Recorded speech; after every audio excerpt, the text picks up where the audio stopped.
Walmart. The game is over, and KVNU Game Day continues with Aggie Call. Your chance to talk about today's game. Sponsored by Alpine Home Medical, Advanced Heating and Air Conditioning, Les Olson Company, Jerick's Fine Jewelry, My Mattress, Elements Restaurant, Cache Valley Bank, Daryl's Appliance, Advanced Fireplace and Stove, Cache Valley Ear, Nose and Throat, White Pine Funeral Home, S.E. Needham Jewelers, Cache Valley Bank Mortgage, Castelite, and LSS Insurance. KVNU Game Day with the voice of the Aggies, Al Lewis. And joined tonight by Eric Franson. Ryan Boehm is off. His kids had some playoff football games today. Ryan's a coach for them. But again, as we come on, the Aggies again with fourth quarter magic to pull it out in a game where you look at things down the road. If you want to stay in the Mountain West race right now, and you got Colorado State who's 2-0, who won tonight, you got to win this game. And the Aggies did, because you got head-to-head Boise State Air Force. Somebody's going to have 2 losses after that game tonight up at Boise. So this is an important game for the Aggies. And Elion Noah runs in from 11 yards with 35 seconds to go for his first career touchdown, and the Aggies pull it out 28-24. It was not a Van Gogh, but you know what? The Aggies were almost their worst enemy, as we have seen sometimes this year in games, but they overcame it, and a very good point by Randy Cross doing the game on CBS Sports Network. In the last drive to win the game, they didn't have any negative plays. They had one incomplete pass, and that was it. So they did not hurt themselves there. No, yeah, no penalty. It was free of penalties. It was free of negative yards. There were no tackles for loss. There were no sacks. They did what they needed to do finally at the right moment. I mean, this is the cardiac team, and so many of these wins come from behind, late drives to get the victories. UNLV running the ball was fantastic through 3 quarters. Charles Williams, the chuck wagon, he is the real deal. Mm-hmm. But Utah State defensively made some adjustments and kind of bottled that up a little bit better. Certainly, it helps that when their quarterback goes out. They've had some quarterback issues all year, but still, give that team a lot of credit for how they came together to string together the drive to win the game when it mattered the most. That was the only time they had a long drive, which was 9 plays. They did take the ball over with 2 minutes, 46 seconds to go, again, after a short punt. It was kind of a weird punt there, and they got the ball at the 40-yard line, and Elion Noah got the 4th down that kept the drive going for a first down, and it's only fitting that he gets an 11-yard run when it looked like they figured the Aggies were going to pass the ball. And they just got him through the line, and he was on his way in the end zone. As much as the Aggies were struggling and running the ball in the middle through the tackles, that was the one that mattered the most. Just a little bit of a delay there. It wasn't a straight up run. Just a little bit of a delay, just a little bit off to the right, and got it through. And Calvin Tyler Jr., he's done great for the Aggies for most of the season. Struggled against BYU. Struggled at times again today. I don't know if he's totally 100% healthy or not. I don't know. But when it mattered, they got the runs that happened. He did get 2 big runs in the scoring drive to start the second half. He coming did. out of the locker room. Yep. And then after that, he really didn't hardly carry the ball positive the rest of the night on just those 2 long runs of 27 and 18 that he got there. Yeah. So this offensive staff for Utah State remains very committed to trying to establish a run game, even if it's going for negative yards or only 1 or 2 yards at a time. They're still very committed to keeping a defense thinking about stopping the run, which helps them set up the pass. It sure does. I made the point to Craig Hislop, though. I felt like even though these guys have given up 74% completions to the opponents all year long, and you can tell that was a problem, and it was tonight because Bonner was pretty good throwing the ball with yardage and completions. But the Aggies still had to have enough running, and I think they got that in the second half, enough to get those 2 scoring drives to get the touchdown, and eventually it's a rushing touchdown that got them in. And then I made another point right at the end of our pregame of Aggie Call today, and our pregame of our Aggie Game Day on KVNU and the Fan. I said, we got to have Savon Scarver break out. and he did immediately with his first kickoff for his 7th ever career touchdown. Aggies have now won 13 consecutive games after a bye. They've won 6 in a row in UNLV against UNLV, and they win this game when they really had to win this game tonight. Final score again, 28-24. Anything else you're thinking about off the top of your head? Well, look, we knew that UNLV hadn't won a game in 2 years, and there was a lot about how this is a kind of a dangerous game, though. All that being said, because this is a UNLV team that's been competitive in several of their games. They've played a tough schedule to this point. They're very hungry to get a win. That's a better team than what their record indicates. Oh, yeah, they are. And they just could not throw the ball very well. That was a big part of it. Once Williams couldn't get the first down out of that one series where we got him 3 and out off the field and got right back on the field to get the scoring drive. Again, that was the major deal because, again, they took over the ball after the block field goal. A bad night for Connor Coles. Missed one short, blew one to the right side wide, and then had it blocked. And then they went 3 and out, and that was when they tried to get Williams running the ball, and the Aggies finally stopped him. And we've got Hayden joining with us. And again, let me give the phone number, 753-5868. Or if you're outside the Logan area, you can use the 800-369-KVNU. Hayden, what do you think of the Aggies win tonight? Yeah, I mean, it's a win, right? So you'll take it. It is cool to see. We've had 2 games this year where, well, I guess 3 where we've had to come from behind, and when we needed to, make stops and score, we've done so. So that's awesome. I guess the most frustrating part for me about this game was it seemed like we weren't focused. The first drive, we had 3 or 4 offside penalties called on us. We had multiple false start penalties, special teams, field goal, we're not making the blocks we need to. So that's just frustrating because it felt like UNLV wanted to win that game more than we did in terms of the effort they gave.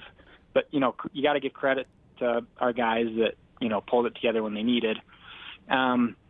You guys have kind of touched on it in terms of the run game. I get wanting to establish the run, but I just feel like it wasn't there. And, Tompkins was getting open. The receivers were making plays. I just felt like we should have, kept throwing the ball. So I wanted to get your opinion on that. And then last thing is more of a question. I'm not familiar with our offensive line in terms of experience and injuries. Are we kind of hurting in that area, or do we have some guys that have some experience and are supposed to, be able to, make the blocks that we need to? Okay. Thanks. All right. Thanks, Hayden. Thanks, Hayden. Basically, 2 offensive linemen really didn't play who were probably almost starters. Allo was a starter a lot of the end of last year, and then he's hurt. And then South didn't play tonight in the game at all. Moats was in there, got hurt. Moats did come back and play later in the game, though, on the offensive line. Yeah, the offensive line is thin with experience, and as you mentioned, some guys were missing a little bit. With running, the Aggies did get, 142 yards on the night, but it seemed like they came in kind of struggled spurts, if that's a term that I can use. That they still seem very committed. Coach Anthony Tucker seems very committed to trying to run the ball in the middle of the tackles, right up the middle. And I don't know, Calvin Tyler Jr. did have some key runs, but he just didn't seem to be as explosive or being able to get out and create space today like we've seen him. But he struggled last game too against BYU in similar situations. And maybe he's hurting a little bit. He was, the game time decision in some ways, I think, this week with what's going on. So the Aggies win at 28-24. They're setting up, it looks like, to have the coach or the players in here in just a moment or two, so you'll be able to hear that live from Allegiant Stadium in Las Vegas, where there was as many people cheering for the Aggies, as you could tell, watching it on TV, as there were for UNLV. I think Utah State had a very good contingent. They sold all the tickets they had, and I'm sure some other people just went down there and walked up to the stadium. Looked like a good crowd. Not bad. I would imagine it was about half full, I would imagine. It's 65,000. It was probably in the half Probably, range. yeah, in the 30s. Yep. Yeah. So the Aggies pull it out in the fourth quarter. The only team that scored in the fourth quarter was the Aggies. They were down 24-21 to the last quarter. They scored with 35 seconds to go, just tuning in, and Utah State wins the game. They did have the ball more than UNLV tonight. They did move it around more. They had a few more mistakes in the game with penalties. They did not lose a fumble, but boy, there was a critical fumble at the 1-yard line that was a fourth down that they couldn't score on.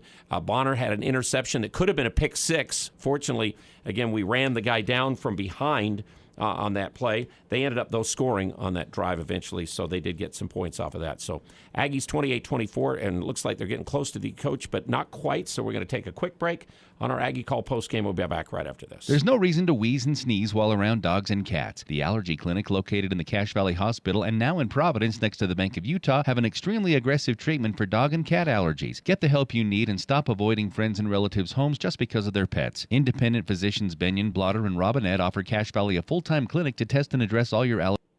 It looks like Blake Anderson's there to get in, so we will interrupt that commercial and get back to it. Here's Coach Anderson. Where do you start on that one? I was worried about it coming in. Obviously, talked about it all week that I felt like this team was more than capable of beating us if we didn't play our best ball. We clearly did not play our best ball in a lot of areas. Find it hard to kick a field goal. We can't make it on 4th and 2 and 4th and a half a yard. Turnover, interception, poor tackling. So a lot of things that we did not do well. But at the end of the day, guys were resilient, continue to battle as they've done all year. And we found a way to make some big plays down the stretch when we absolutely had to. And so you got to give them a tremendous amount of credit. You can hear it in the locker room. They're relieved but down that they know we didn't play well, but excited about a win. So I love the fact that we've got a group that is hard on themselves.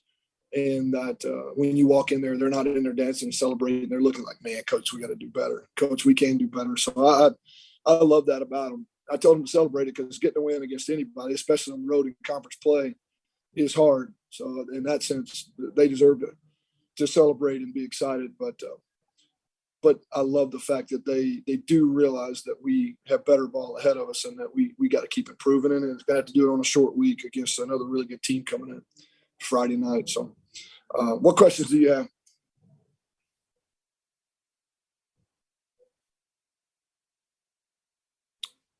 There's no way you guys are letting me off the hook that easy.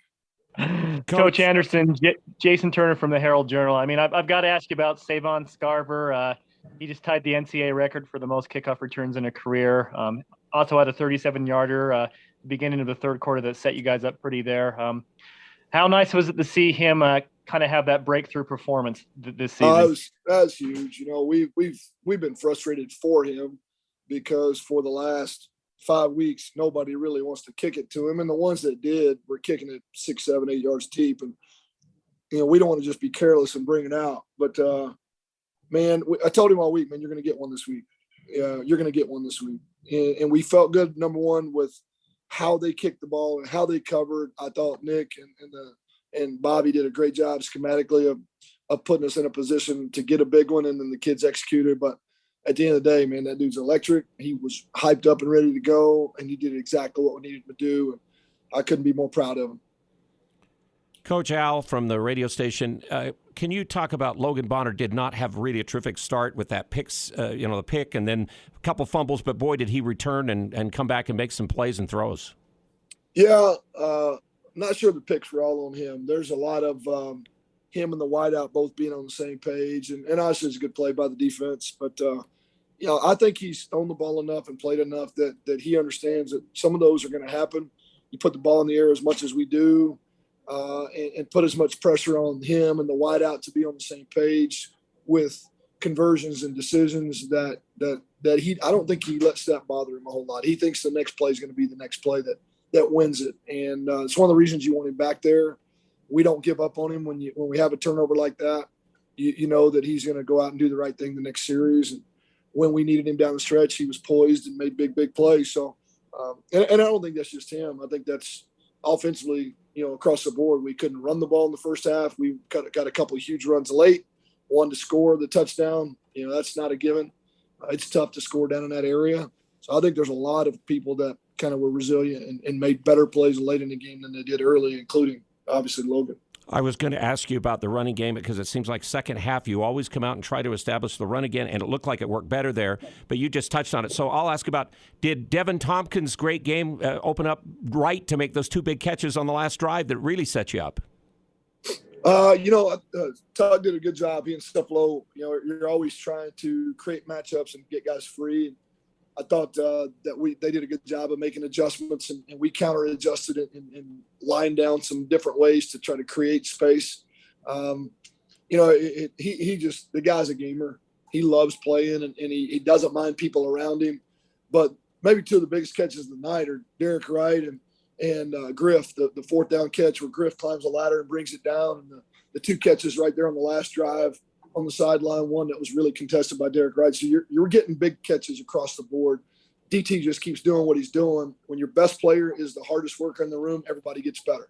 So that's probably the biggest thing he brings to the table is that dude outworks everybody on the field every day and has elevated the room. And now we're getting total buy-in from everybody in that room.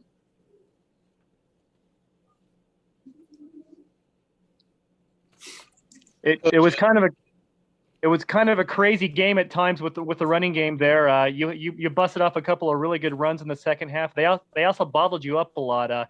So ultimately, what was it about their alignment that made you think that those plays were you're gonna eventually bust one?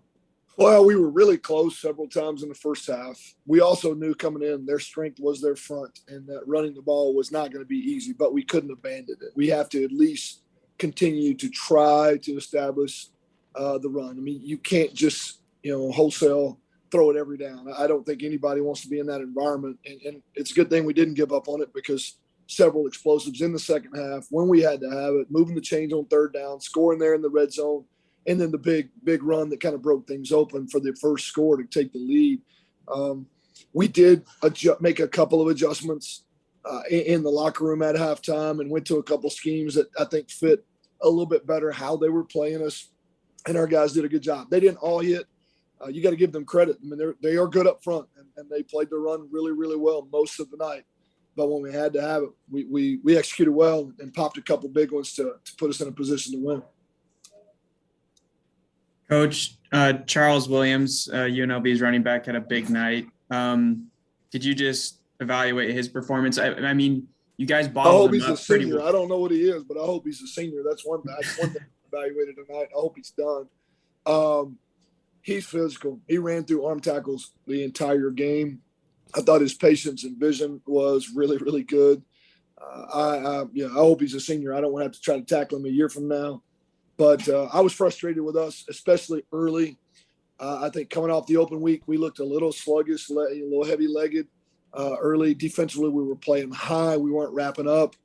As the game went on, I thought we got better and better and clearly created some 3-and-outs, turnover that Shaq got, big stops down the stretch, create pressure right there at the end. We got better as the game went on. I did not think we played well, but he ran the ball physical, and you got to give that dude a ton of credit. He's a very good player. He's a very good player. Hey, Coach, Shaq Bond, there's been a little up and down with his game, it seems, but boy, tonight he was enthusiastic from the start. He made hits, and then the 2 interceptions tonight, too. Well, he's been banged up. He's been playing on one leg for the last few weeks, and I think he's finally starting to feel like himself. I think he'll tell you he's hard on himself. I think it's taken this amount of time for him to really, truly trust in the scheme and really do exactly what coaches ask him. At times, I think his experience gets in his way a little bit, and he tries to do some of his own stuff. And you've seen gradually him mature over the last few weeks and really buy in, really study. And tonight, he was exactly where he's supposed to be. He feels healthy, and he was a huge spark plug for us. So, I mean, I grabbed him, kissed him in the ear, really proud of how he did. And that's what he's capable of every week and more. But it's been a process for him, and I think it just shows you we didn't give up on him, and he's not giving up on us. And now that he's healthy, he'll only get better as the season goes on. Coach Jake Nielsen, Statesman. First off, I got good news for you. Williams is a fifth-year senior. So thank God. Yeah, thank God. Hey, Shaq's sitting right in front of me with a big smile because he's thinking the same exact thing. A little bit more about the defense. when the offense, they stall out, they miss the field goal, there's a 3 and out. How did the defense just kind of maintain that mentality to go out there and just get so many stops to keep y'all in it? Yeah, it's what we talk about and preach every day, man, picking each other up. This is a family. It's way more than a family. It is a team. And, there's going to be times we go for it on fourth down, don't make it. There's going to be times that the defense is struggling where the offense got to pick them up. We've seen that in games earlier in the year. And the thing I told them in the locker room is, man, they never get down on each other. They get frustrated at times we don't make good plays, but man, they continue to pull for each other. It's a group that really loves each other, and that's what we want to build our team on, our family on. And you're seeing that play out in, live and in living color right there on the field and on the sideline. And that's what makes me more proud than anything. I'm not proud of how we played because we didn't play very good, but I'm proud of how we carry ourselves. And I think that's where they feed off each other. They went out and they realized the offense was struggling. We got to get a stop, and they got it done.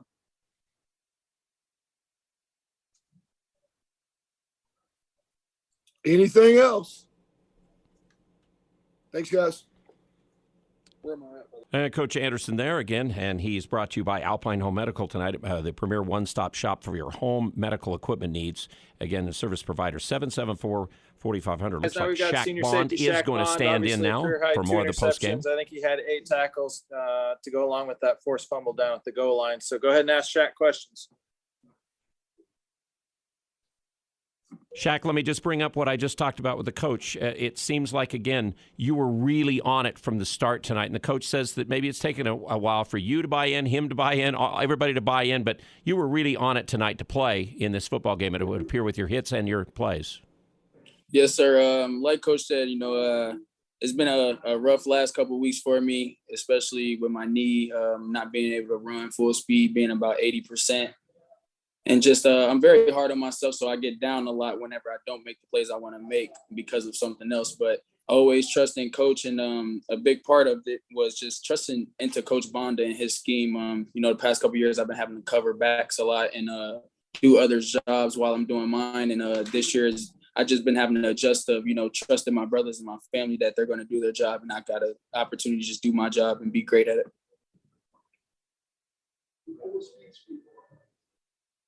Shaq, Jason Turner from the Herald Journal. Just, how gratifying was it there to that you guys were able to make the defensive adjustments there in the second half and give your offense several opportunities to come through with that game-winning drive? Man, it's crazy to say that we didn't even make a single adjustment at halftime. The only thing Coach told us is to get 8 on the ground because 8 is a great running back. I had a chance to meet him at up in Vegas when I was here for the media day. Got to know him, and we became boys. And I really didn't, remember how he ran then, but tonight I went up to him. I was like, man, you run hard, boy. You was better than what I'd seen on film.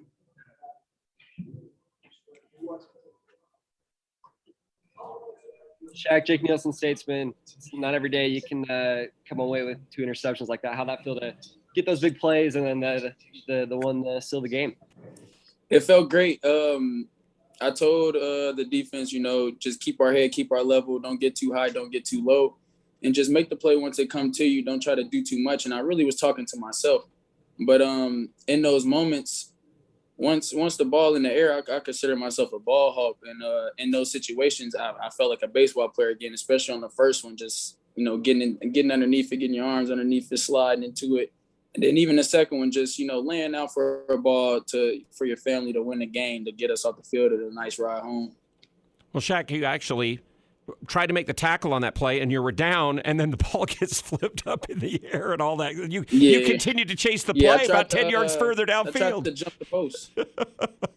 I tried to jump the post, and I missed. And my biggest thing that popped in my head was, just get back up as quick as possible just in case, he's still running.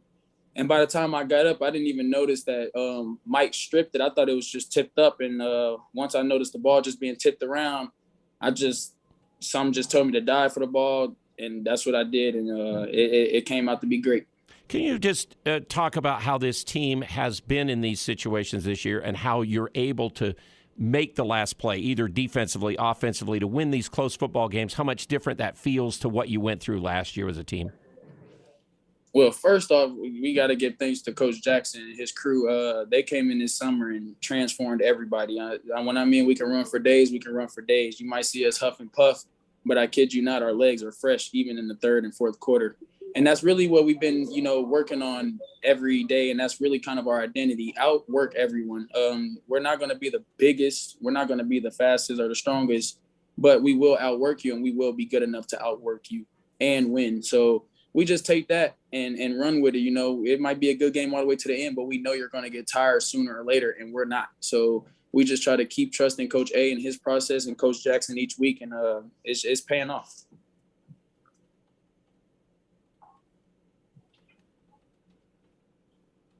Anything else for Shaq?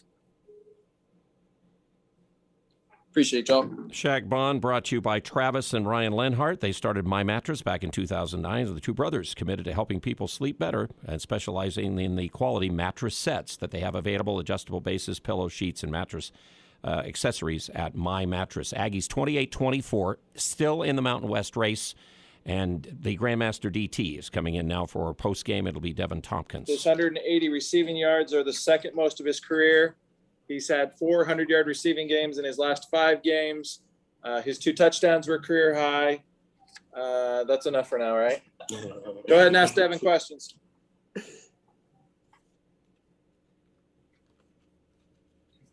Hey, DT, Jake Nielsen. That's a lot of accolades. He just keeps building for you. How do you feel about your personal performance, and then how do you feel to kind of sneak out of here with the W? It was great. I really wanted the 200 yards. I really, I've been trying to get this 200-yard game. But other than that, though, it feels good to get out here with a W. Each of these games just, they make your heart ache, go up and down. And it's just, and once we get out of it, once the scoreboard says 0-0, man, and we're up and we win the game, that's just the most relieving feeling ever. Devin Al Lewis at the radio station in Logan, KVNU. It seemed like Logan tonight at times threw some great balls to you in tough spots. And then a couple times you went up and high-pointed and things like that. Can you talk a little bit about him? Because, again, it wasn't maybe a terrific start by him in the game tonight, but he hung in there and kept going at it. He's a leader, he knows how to actually take over a game. And I trust him so much back there, because he's just I know he's going to make his decisions, sometimes, and not every quarterback's perfect, but, he's somebody that I can want to work, I can want to run my routes full speed for, and I want to play hard for because I know he's going to play hard as well.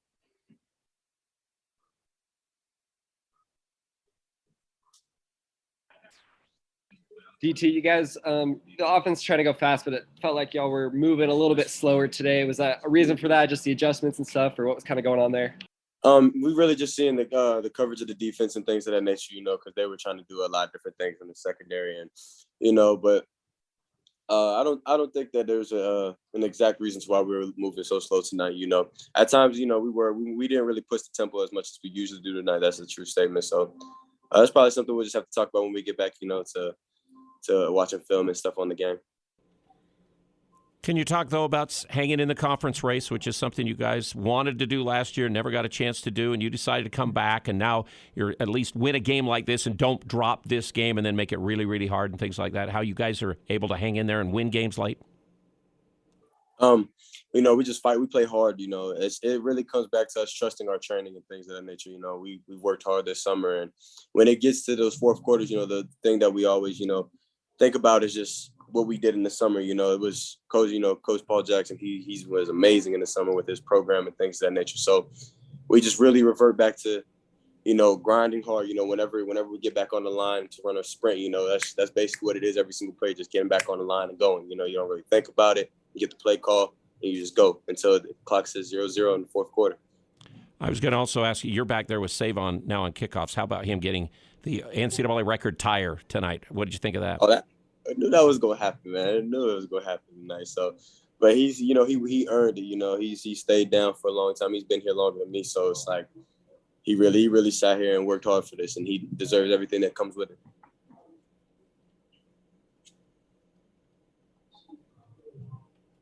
Anything else for Devin? Okay. Appreciate you guys. Thanks, Devin. So there we got Devin Tompkins, and he's brought to you by White Pine Funeral Services tonight. Remember, White Pine help you with affordable, high-quality services, headstones, pre-planning, and more, and they're there when you need them the most. White Pine Funeral Services, whitepinefuneral.com. Looks like we're also getting tonight Savon Scarver, because he set the all-time, he's tied the all-time NCAA record. Just to Savon, Al Lewis from the radio station in Logan, can you just talk about what you saw on the record tire? I just seen guys doing their job. That's really what it took. If everybody does a job, then everybody is going to be happy when we get the outcome we want. And that's exactly what I seen. Just smiles after I scored, and guys running up to me, hugging me, telling me, great job. But, you know, me, I always say it doesn't take one person. It always takes 11. So I'm so thankful and grateful for them guys getting their job done. Is it special to have it happen in Las Vegas, your hometown? Yeah, it's very special to me to have that happen. You know, I have friends and family here from all over. So, you know, just to come home and get the record tire, it means a lot to me. Savon, expand a little bit more about that. It felt almost poetic for you to just first play the game and you take it with all your family in the house. Just like, really, what was that like? I mean, it was kind of like, I'm not very emotional on it, but I would say emotional, but not.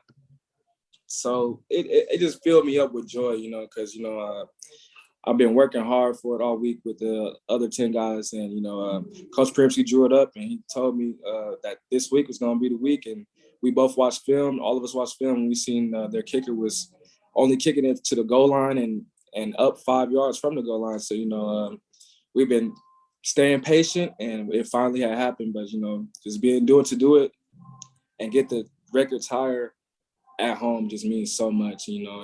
And I seen my mom right after the game. She ran up to me, see my pops, my sister, just family and friends, just everywhere, you know. And it just means everything to me, everything. Now, Savon, do you want the all-time? Savon, you've had to be a little bit patient to get it right because you didn't return one last year, and then it takes the 6th game of this season. So discuss maybe a little bit your patience leading up to this moment of getting it again. You know, it just really comes down to just taking the opportunity when it presents itself. You know, yeah, I've been patient and I've been patiently waiting. You know, a couple weeks ago we played BYU. Their kicker was kicking it right out of bounds, touchback every time. So, you know, I was getting a little frustrated, but, you know, I always tell myself, just relax, stay patient, and it'll come. And so it presented itself today, and I'm happy with the outcome. Savon, how hungry are you now to be the all-time NCAA leader with one more, if you could get one more this year? Oh, man, I'm very hungry. I'm not even hungry. I'm starving for it. You know, it's going to be me reverting back to my work ethic at practice and continuing to go hard. So when our next opportunity presents itself, if it comes, then I'll be ready.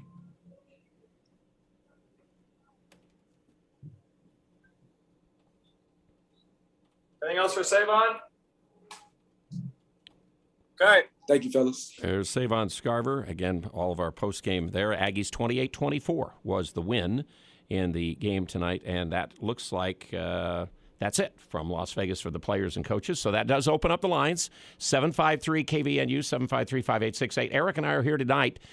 We need you to join with us, Aggie fans, because the Aggies pulled out a win where they just couldn't let it slip away. And it looked like for a lot of the night, a lot of things were going the direction where maybe it might. But another fourth quarter rally, 35 seconds to go, touchdown, Aggies win. What'd you think? Thoughts on the game? I mean, Hayden made the point that he thought, remember Hayden, our first caller tonight, thought that maybe they didn't start off very well, and the coach indicated that. We're struggling. We seem to be stiff-legged or the thick-legged. We didn't start very strong in this game. Yeah, and I thought it was some interesting comments about it defensively.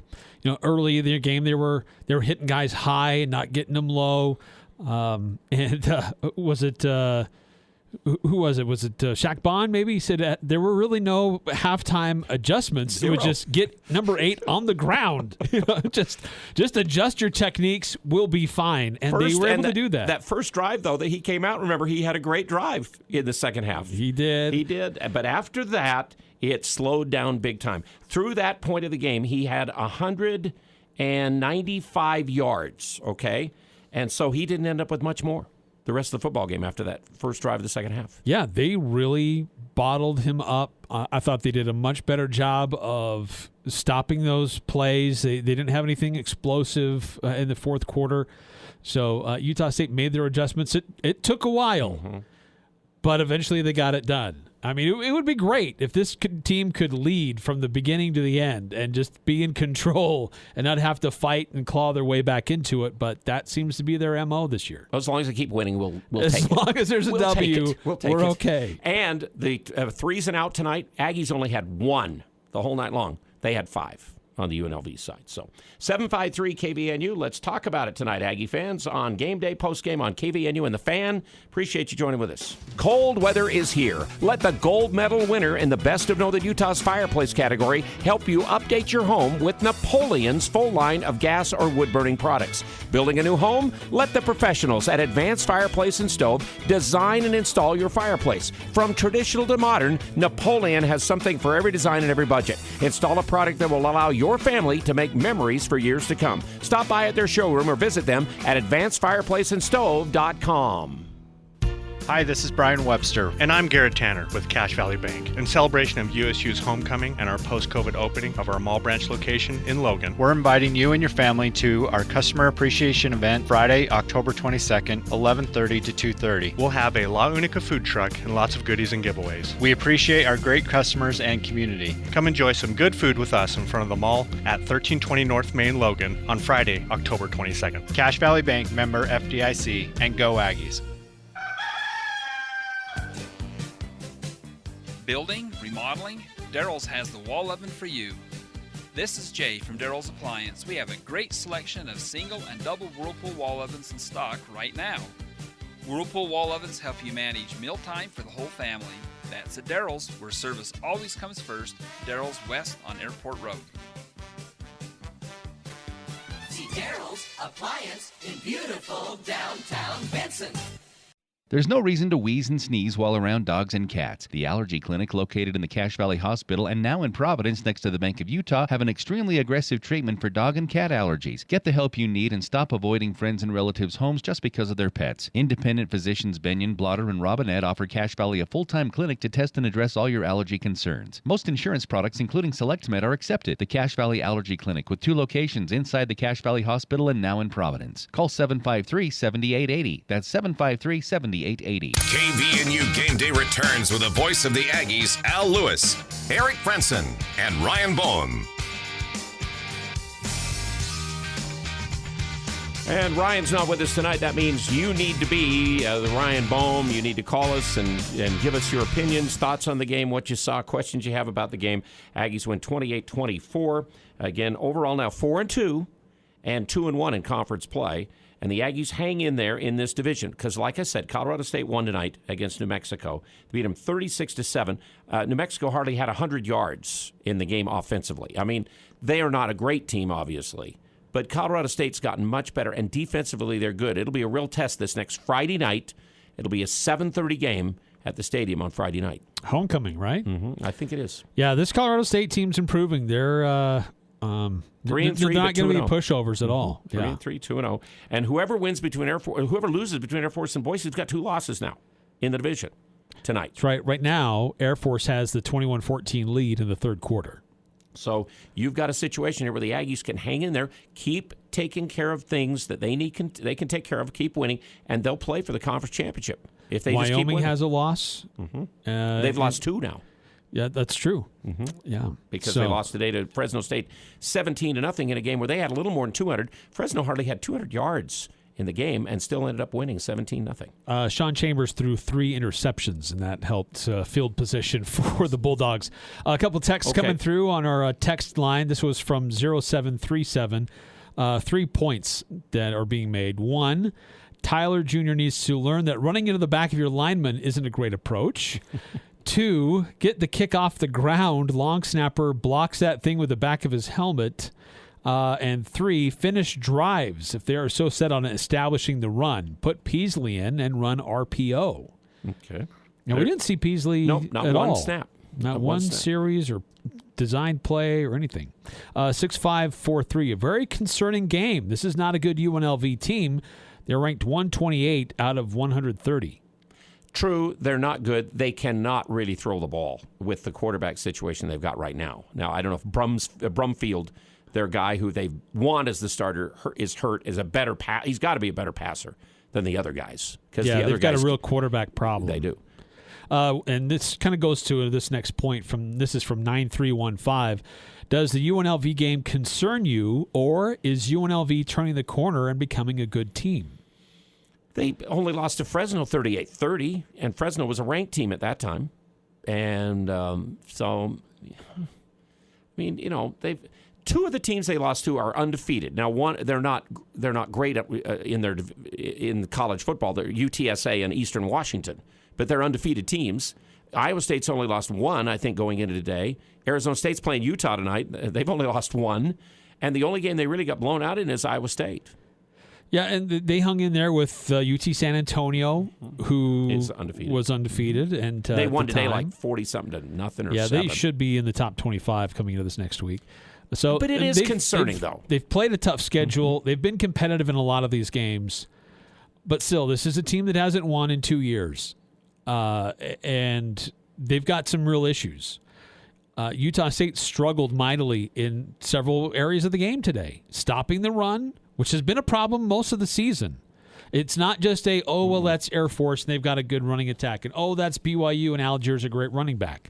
Baylor really stopped Algiers today. Yeah, it's a problem for Utah State to stop the run. Giving up 204 yards a game coming into this, and it increased tonight. Yeah, they didn't help themselves.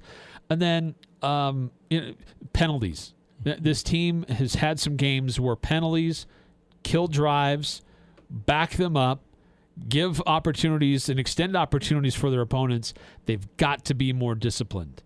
The first half was terrible. It got a little bit better. The start of the game was bad, and it did. But thankfully, that final game-winning drive was free of any penalties, but way too many for Utah State right now. Would you agree that it almost is like in some of these games, the Aggies have almost hurt themselves more than the opponents have hurt them as far as what they've done? Look at this game. Certainly the Boise game, that's true. Yes, the Boise game, we feel that way.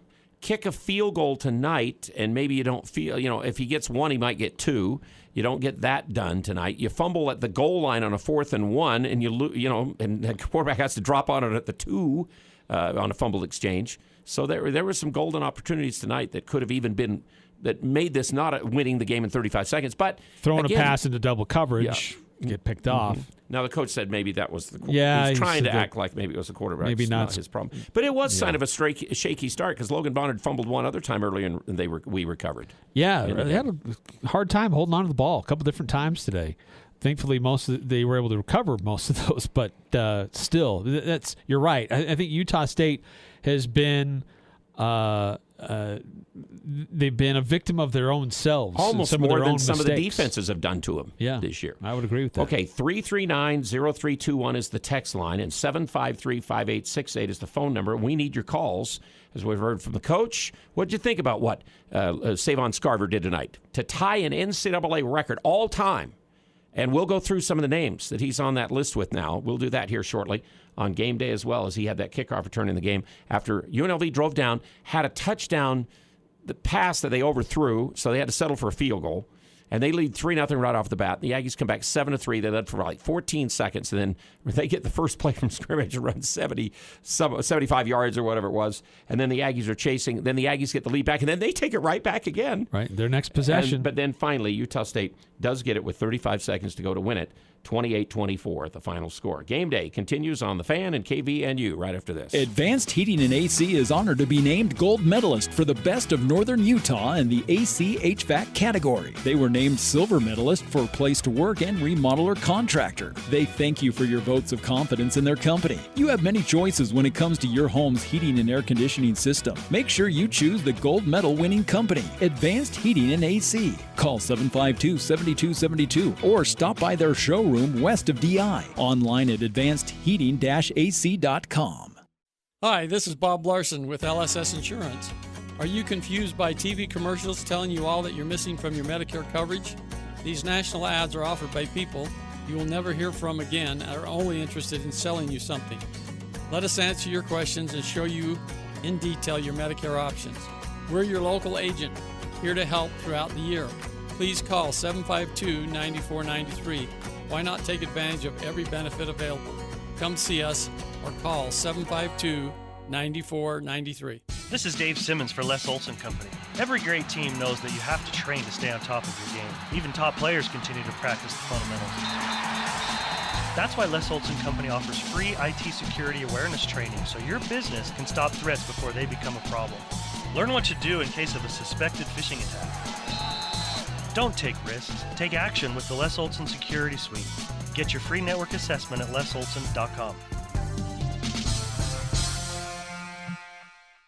This is Jarek with Jarek's Fine Jewelry. October is our anniversary month. We've been helping couples find the perfect rings for over a decade. So to celebrate, we want to treat you to an anniversary dinner. Make it a date night on us. Come engagement ring shopping or anniversary shopping at Jarek's Fine Jewelry. We have over 3,000 rings in stock, including the newest custom designs. With no strings attached, no purchase necessary, we will buy your dinner at Sweeto Burrito. The entire month of October, come in ring shopping and Sweeto is on us. Make date night special. Make it Jarek's.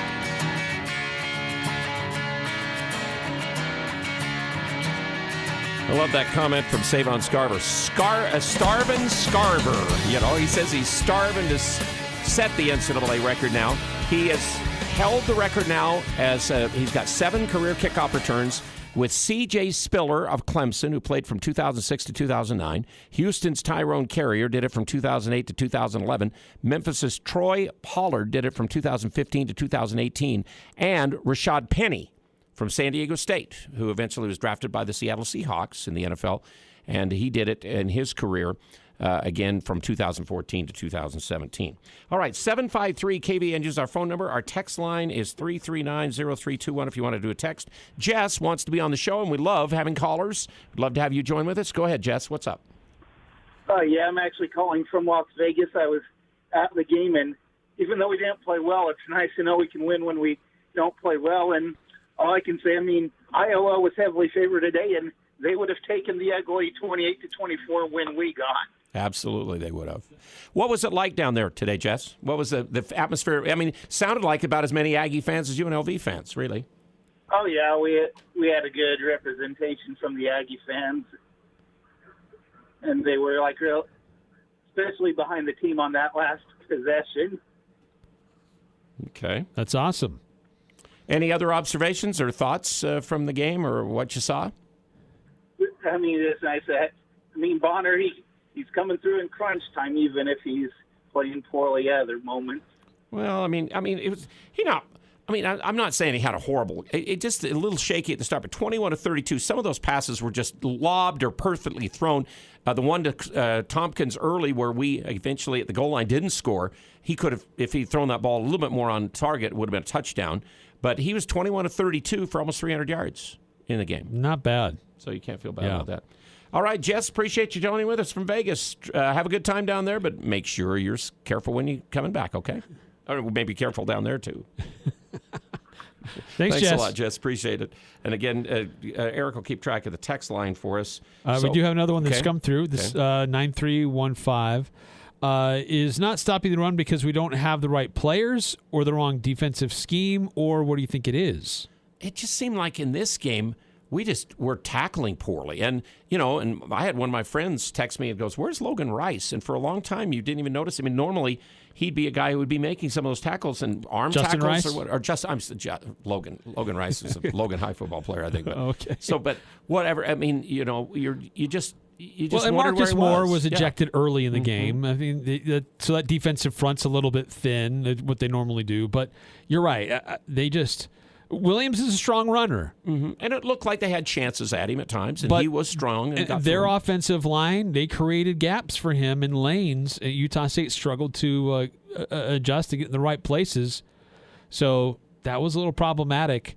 Hard to know. I mean, Air Force did run up a lot of yards on Utah State, but most of that was on the edges. Mm-hmm. When they tried to do anything in the middle, the Utah State defensive scheme, I thought, did a fairly nice job.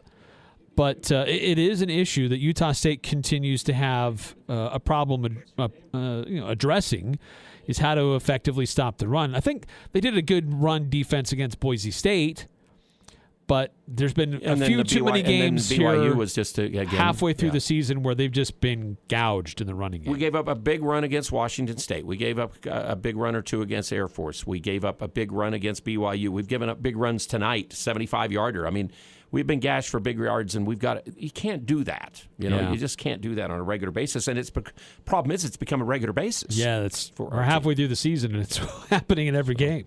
Joe wants to make a comment or two on Aggie Call, 753 KVNU postgame. Game day on KVNU The Fan. Joe, what is your thought on tonight's 28-24 win? I thought we played an all right game. I think we ought to trade our kicker from Mason Cosby, the Green Bay Packers kicker. And then we would for sure make the field goals. Well, Crosby struggled there a little bit against Cincinnati before he finally made one to win the game. But again, the wind was blowing a little bit and all that stuff. But I'm sure his college eligibility is probably his clock's read out. I would have if he can go backwards. Yeah. I mean, I want to say hi to Dave, my dad, and my Uncle Jim, if they are listening. Okay. And me and Jeff came down to Vegas. Oh, good. So you're down there for the game. Yeah. How was it? Yeah. Did you like the stadium? It was good. Oh, yeah, I loved the stadium. Okay, I'll come back. All right, it's a cool-looking place. Joe, appreciate you joining with us. Beautiful-looking arena.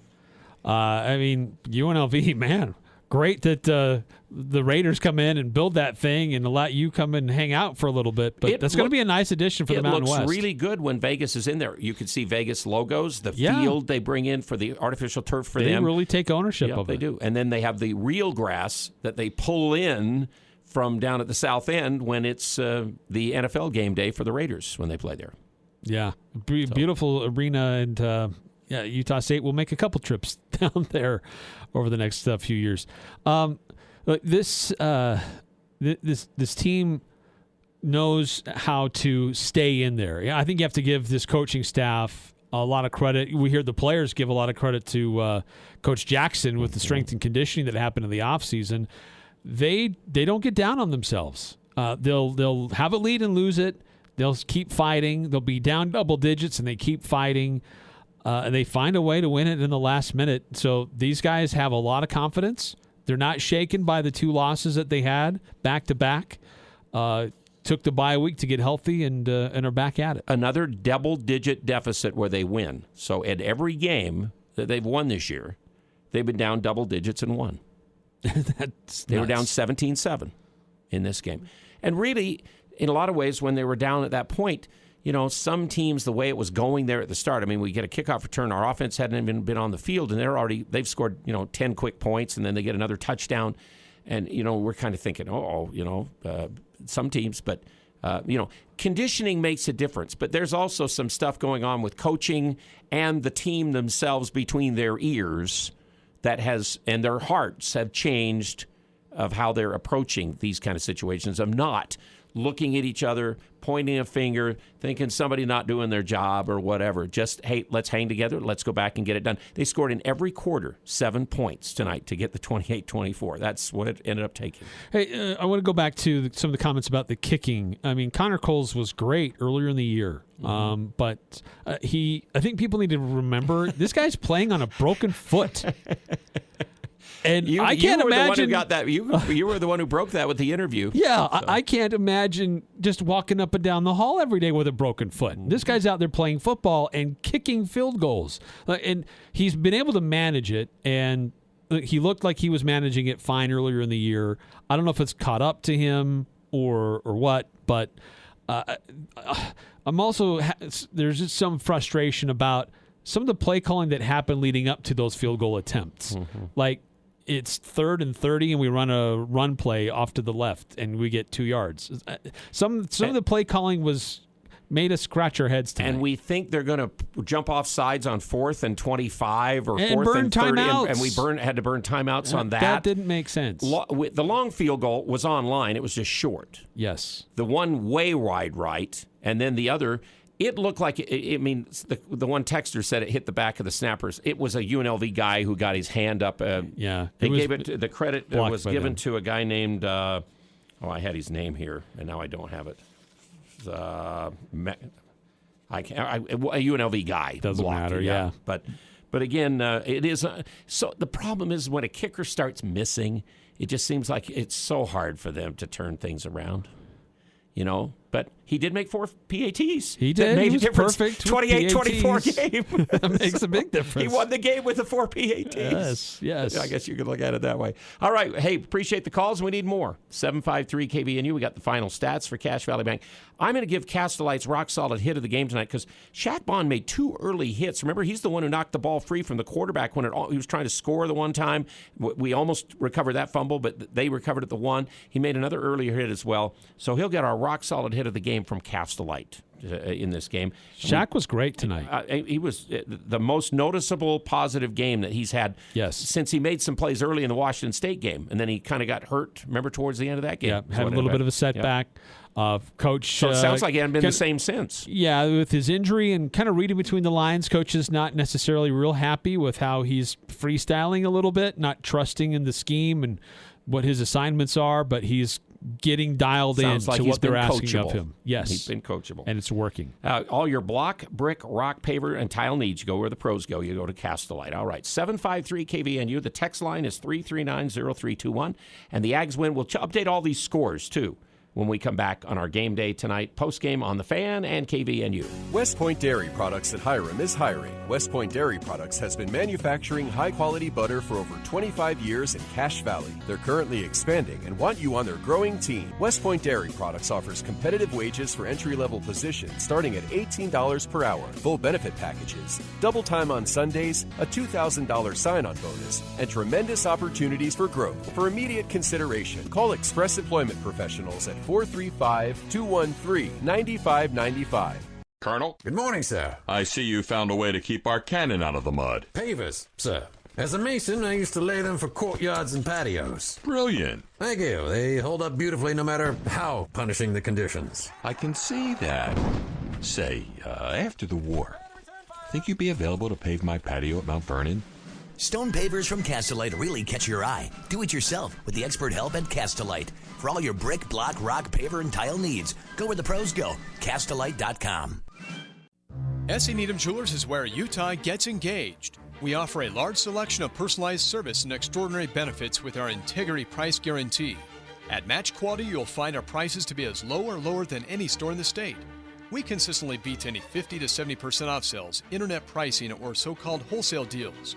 In fact, we even price our diamonds at internet pricing, so you'll get S.E. Needham quality at internet prices. Open Monday through Saturday 10 to 7, where Utah gets engaged. S.E. Needham Jewelers, middle of the block, at the sign of the clock.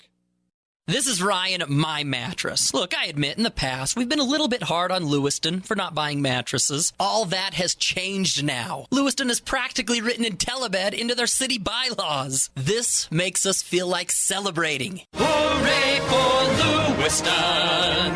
You're finally sleeping better, Lewiston. We thought that you were all insomniacs. Now we can relax. Good job, Lewiston. I gotta tell you, though, I am concerned about Mendon. My Mattress by the new Walmart. The Aggies are always number one here. It's KVNU Game Day with the voice of the Aggies, Al Lewis, Eric Frenson, and Ryan Bohm. Anyway, I hope Ryan will rejoin us on Friday night. He had kids' commitments with playoff football games today for his boys, and they've been having a great season, so I hope they did well again today. I guess we should mention, too, today, Eric, they did announce Aggies win 28-24, if you're just tuning in on our post-game Aggie call down in Las Vegas. They did pull it out with 35 seconds to go. Elion Noah ran 11 yards for a touchdown with 35 seconds to go. We ran the ball. 35 seconds to go there on a situation, again, at that point of the game, the Aggies had a great drive to get down the field. And, it was an incomplete pass on the first one after Wright had two straight catches on a long throw across the field for 16 and down the sidelines for 14 to get it to the 11.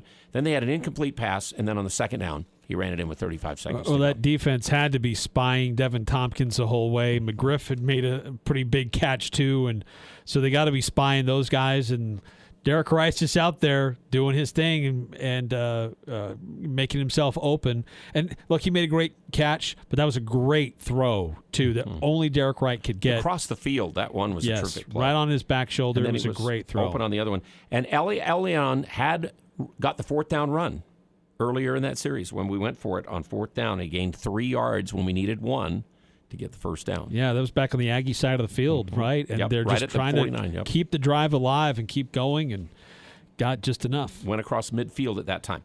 Okay, scoreboard brought to you by Riverwoods Conference Center. The catering from Elements at Cache Valley's premier location for events is great. And you follow Riverwoods Conference Center on Facebook, Instagram for all their current calendar of monthly events. But you can also, of course, get your event very special at Riverwoods. So right before the half, Arizona State led Utah at Salt Lake 14-7. Last night, San Diego State 19, San Jose State 13 in double overtime in that game. And then today, Aggies beat UNLV 28-24. Colorado State 36, New Mexico 7. In that game, let me just again tell you, New Mexico ended up with 79 yards of offense. They had 16 passing yards, and they had 63 yards rushing. Wow. Colorado State won the game going away 36-7, and they had about 52 yards of offense in that game. Their quarterback, Sin Titio, ended up with 289 yards passing in the game, and they had one runner at 58, a couple of others at 38, so they kind of combined to get a bunch there. So that's what Colorado State did. They're here Friday night for a game on CBS Sports Network at 7:30 for homecoming. And then Wyoming and Fresno State. Fresno 17-0 in the game today. And Nevada right now is leading Hawaii 17-14 in the second quarter. And then it's Air Force 21, Boise State 14 going to the fourth quarter in that game. Wow. Hey, this game, this game final might sound familiar to some Aggie fans who've been here for a little while. Back in 2013, Utah State beat UNLV 28-24, and it took a late fourth quarter touchdown to do it. JoJo Natson got it 12 yards in for the go-ahead touchdown about 4 minutes to go. And that 2013 team went on to have a really good season. They were the ones who played Northern Illinois in the Poinsettia Bowl. Yeah, they played in the conference championship game. The Aggies finished 5-1 in conference play that season. So maybe a little bit of I think at that time, repeat, maybe. I mean, UNLV they haven't been a great football team for a while. They had their Randall Cunningham days and all, but they haven't been great. But I think they were a little more, at least thought to be good at that time in 2013 than they were. They were this dynamic. Year. Yeah, a little bit more. Yeah. Yeah, they had a good running back and a very mobile quarterback. This team has a great running back, and they didn't have much else really. And we could pass the ball on them, and eventually, finally, when you add up what we got in this game from our running back spot, Tyler, 60 yards. It took him, he got 2 big runs. The other 15 were not good at all. No. But Noah and Makakona came out and had a couple of good, decent ones. Then he slowed down a little. And even Gentry would have got 30, 67, 127 yards out of our running back by committee. You get that. If you get 100 and some odd running back yards, usually you're in pretty good shape offensively in a game, the way we throw the ball. Yeah. Well, and coach and players said that this is a team we're committed to the run. They're committed to still try to establish the run. if nothing else, to make the defense believe that we're committed to trying the run. Even if it's not working great, they're still going to try to pound it and soften it up to help set up the pass. And that's what's working out. So one other quick text that have come through. 339-0321, the text number 753-5868. Aggies are 4-2 with the win tonight. What have you got? Question here. Do you think that we're still being aggressive with the offensive play calling like earlier in the year? Well, it looked like we were going to go for 4th and 30 almost. I mean, it looked like that's true. So, I would say, for the most part, you're down at the goal line there where we maybe need points, but again, you're thinking you can score a touchdown on 4th and 1, and you should be able to. And we fumbled the ball on that one, so we weren't good on 4th downs in this game tonight. But still on the year, I think we've been somewhat aggressive. And every once in a while, as I think back, there's been a couple of key plays that we have converted where maybe everybody thought we were going to run the ball or throw the ball, and we ran it. Yeah, that's true. That's true. Yeah, 26 first downs compared to their 12. They, after the start of the game, they really once he had a 75-yard run. I mean, and then he had a good series that started the second quarter to get him out again, 24-21. There was really Williams didn't do anything in the second half other than that series. Really. Third down efficiency, Aggies converted 7 of 15, which is good. They were 1 of 3 on 4th down. The one is when it mattered the most. No one got it on the last drive. So aggressive play calling sometimes, but to think you still got the ball to Tompkins 12 times as much attention as he would have got from them. I mean, that shows you their pass defense maybe isn't great. But, again, to get the ball 12 times to him, that's pretty good. Yeah. To be able to do that. 180 yards. But 5 fumbles on the day. They recovered all of them, but 5 fumbles. Yeah.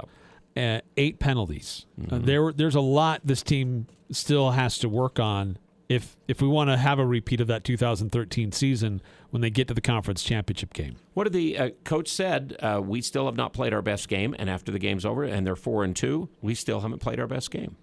Colorado State's going to take. It's going to take a good game and almost a perfect game to beat BYU and Boise State, and it didn't happen in those 2 games, and we lost against. Maybe Colorado State is that level of opponent, the way they're playing right now, that we're going to have to do that. A couple of other notes. The Aggies are 19-7 now against the West Division teams since we joined the Mountain West. That's the best record other than Boise, I think, against the West. Wow. We're second best. We're 5-0 against Vegas since we joined the league. The Aggies have won the 4th quarter now, 68-30 on the year. And they did give up a score after the interception tonight. So they've now had 6 scores after 10 turnovers on the season. But like we said, 13 consecutive wins after a bye. We don't have another bye the rest of the year. We can't live by that the rest of the year. But again, the series now goes to 18-7, 9-4 in Las Vegas. This is the 16th most played series. And like we said, if you missed it, Savon Scarver did tie the all-time NCAA record early in the game when it wasn't on TV yet. CBS Sports Network still had the Toledo and Central Michigan game in overtime on. So you had to go online to watch it. But after they'd kicked a field goal, Savon, a 100-yard kickoff return right after that. And then they came back and scored right after that the very next play. And then CBS Sports Network comes on the air. And we're at 10-7 already. Yeah. So, by the way, Washington State beating Stanford tonight, 34-31. They've turned it around. Stanford had that big upset over Oregon just the other day, but there's a lot of speculation that could have been Nick Rolovich's final game as the Washington State head coach. There's a lot of controversy with vaccinations and is that still going on? What's going on there? And there's an order from the governor, and I guess he's applied for an exemption. But because I thought he capitulated and took a vaccine. I guess it's not quite there, so I don't know. A lot of weird controversy going on in Pullman, Washington, but they got the win. So certainly that looks well for the Aggies. And Matt Wells' team won today. So they're 5-2, I think, on the year with their win against Kansas. They should beat Kansas.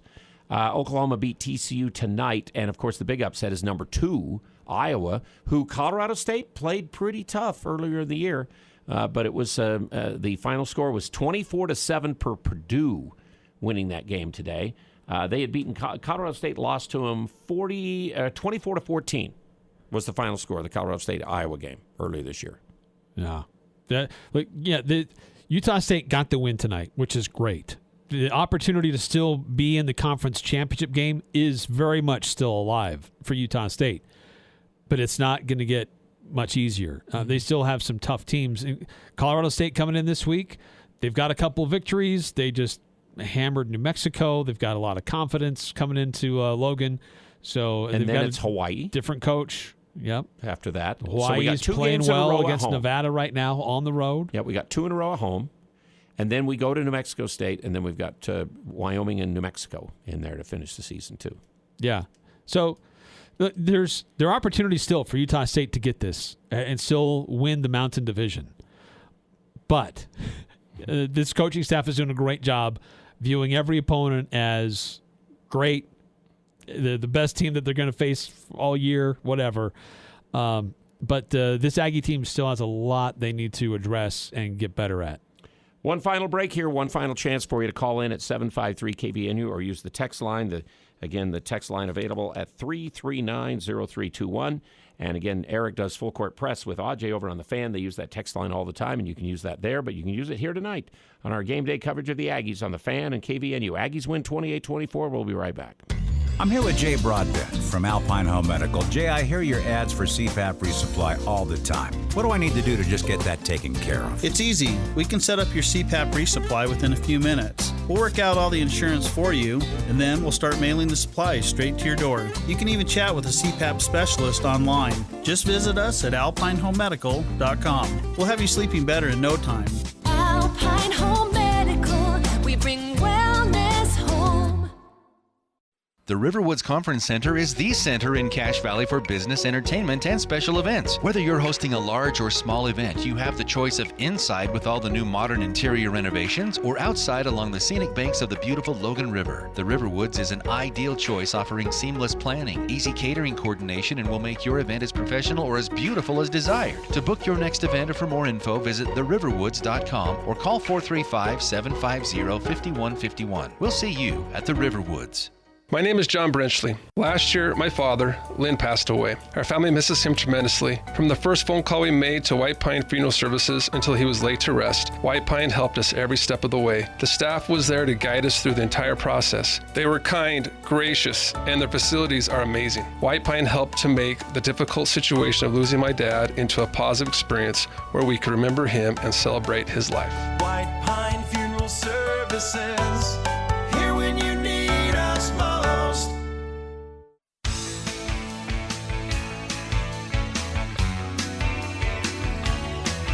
All right, one last chance, 753-KVNU, our phone number to talk about an Aggie win tonight to get to 4-2. And I think a lot of the Vegas odds were, saying like 3.5 wins for the Aggies this year? Yeah, they've already exceeded. Yep, they got to 4. That was silly. That was just really silly. I think so, too.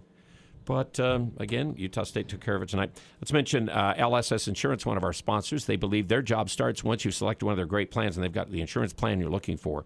It is lssins.com or 752-9493. Arizona State did score right before the half. They lead Utah 21-7 at the half. They're taking it to them. Hey, a couple of quick texts that have come through on our text line.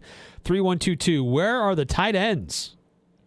Big question marks and exclamation points. Not really using the tight end a lot in the passing game. That's the offensive style. Part of it is Carson Terrell has had some injuries and hasn't been totally healthy. We've seen tight ends get used in the passing game a little bit, but this offensive scheme does not really feature tight ends. Carson caught a 1-yard pass on a 3rd and 2, and he only got 1 yard on the one play. That was tough. Tonight. Another one quickly from 6294. Sorry, maybe I missed it. So if Boise were to lose tonight, how does that affect the Aggies? Well, Boise would have 2 conference losses. So the tiebreak wouldn't be head-to-head unless you get to the same as Boise State. So, and we beat Air Force. They'd only have 1 loss. Right, so we have get the head-to-head head-to-head tiebreak. It's now you got to beat Colorado State, who's undefeated in our league, and then you run the table the rest of the way, and then we would control our own destiny. Right. From here on out, if they continue to win games, if Boise loses tonight, the Aggies do control their own destiny. Yep. So the pathway's there for them to do it. It's not going to be easy, but they will have to win out. Air Force is so far doing the Aggies a little bit of a favor with how they're playing against Boise in Boise. And Broncos, I guess, making some questionable calls and some moves here. They had a 4th and 2 at the goal line, or fourth and goal at the 2-yard line. Called a timeout, came back, and only had 10 guys on the field, didn't convert. so that's rough. For our stats for Cache Valley Bank, we mentioned Bonner threw for 298 yards tonight. We mentioned the running backs and Tompkins with 12 catches. Devin Wright has been something this year.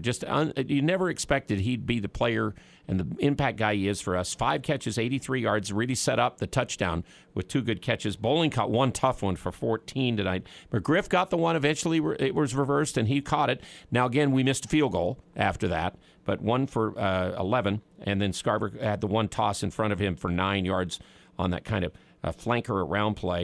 And we mentioned UNLV. Williams had 221 yards on 27 carries, similar to stats we've seen for some running backs against us each year.